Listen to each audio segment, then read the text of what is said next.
الحمدللہ رب العالمین وبہ نستعین رب زدنی علما رب زدنی علما رب زدنی علما۔ ناظرین السلام علیکم ورحمۃ اللہ وبرکاتہ۔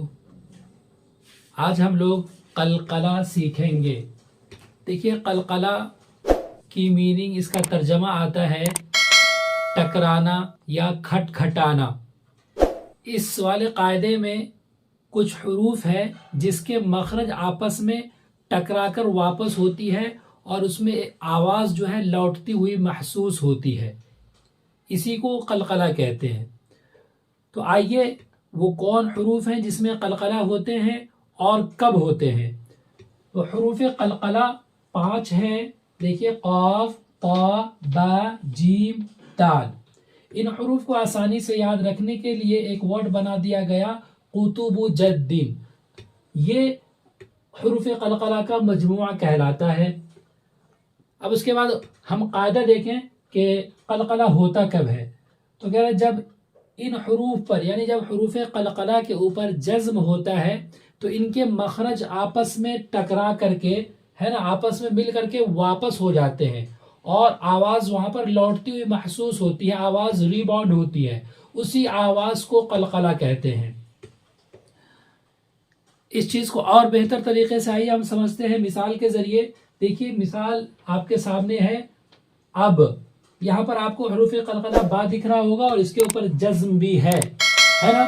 تو اب ہم اس کو کیسے پڑھیں گے؟ اب یعنی با کا جو مخرج ہے، دونوں ہونٹوں کی تری، یہ آپس میں دیکھیے مل کے پھر واپس ہو رہے ہیں۔ اب اگر واپس نہیں کریں گے تو پھر آواز کیسے نکلے گی؟ اب یعنی قلقلہ کی پیور آواز نہیں نکل پائے گی۔ تو دیکھیے اب واپس ہو رہی ہے۔ دوسری مثال لیجیے یجعل، یجعل، یج۔ ٹھیک اسی طریقے سے اس کو آپ یوں سمجھیے کہ جیسے کوئی بچہ بال کھیلتا ہے اور اپنے سامنے والی دیوار میں وہ مارتا ہے۔ جب سامنے والی دیوار میں وہ بال مارے گا تو وہ بال واپس اس کے پاس لوٹ کر کے آئے گی۔ اس میں بھی آواز ٹھیک اسی طرح سے لوٹ کر کے آتی ہے۔ تیسری مثال دیکھیے اطعمنا، اطعمنا، ہے نا۔ اب اس کے بعد حروف قلقلہ کے اوپر جزم اصلی ہو، یعنی جیسے یہاں پہ آپ کو جزم لکھا ہوا دکھ رہا ہوگا، یہاں بھی دکھ رہا ہوگا، یہاں بھی دکھ رہا ہوگا، تو جزم اصلی ہو تو بھی قلقلہ ہوتا ہے، یا اسی طرح سے اگر جزم عارضی ہو تو بھی قلقلہ ہوتا ہے۔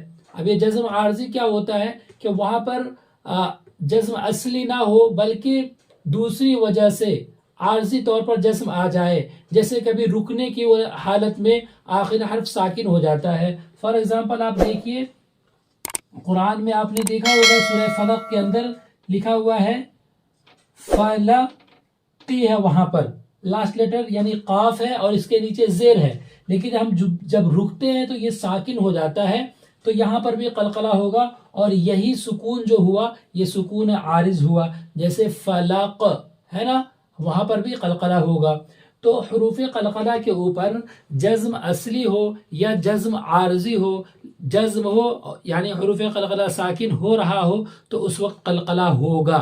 اس قاعدے کو ذہن میں رکھتے ہوئے پریکٹس کریے، پھر انشاءاللہ ملاقات ہوگی اگلی ویڈیو میں۔ السلام علیکم ورحمۃ اللہ وبرکاتہ۔